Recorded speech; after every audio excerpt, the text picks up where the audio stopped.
À Saguenay maintenant, une journée chargée en émotions. La cérémonie en hommage à Marilyn Lévesque se termine d'ailleurs sous peu.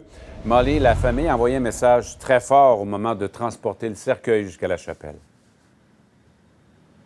Oui, autant c'était un moment émotif, autant c'était un moment très symbolique. Vous pouvez le voir sur les images, le temps du transport du cercueil, c'est fait par des femmes, donc par des femmes de l'entourage de Marilyn Lévesque, sa petite sœur notamment qui marchait à l'avant du cercueil, sa mère, ses amis aussi et les femmes qui sont responsables dans le salon funéraire ici. Toutes ont contribué au transport du cercueil vers la chapelle. C'est un moment fort parce qu'on veut démontrer, en fait, on veut dénoncer la violence faite aux femmes, donc les circonstances dans lesquelles Marilyn Lévesque a perdu la vie. C'est un moment, comme je l'ai dit, très émotif. J'ai parlé avec ses amis un peu plus tôt aujourd'hui. Voici ce qu'ils avaient à dire.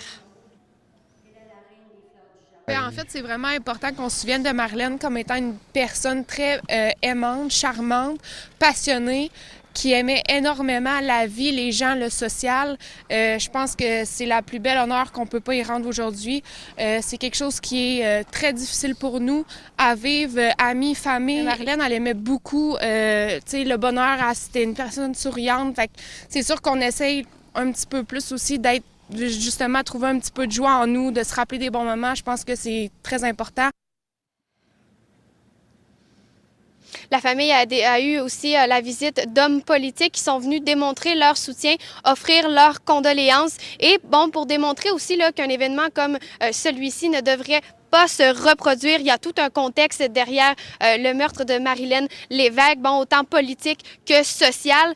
Et les funérailles ici ont été organisée par ses amis, sa famille et une campagne de sociofinancement qui a permis justement l'organisation de tout ça. C'est à partir de dons du public. On a amassé environ 17 000 $ en dons du public et on pensait peut-être faire une deuxième cérémonie à Québec. Finalement, on va donner le reste de l'argent à l'Association des familles de personnes assassinées ou disparues qui pourrait pour peut-être mettre un baume sur le genre de drame qui arrive dans des familles. Cette image des femmes qui transportent le cercueil est en effet très, très forte. On va la garder en mémoire. Merci, Molly.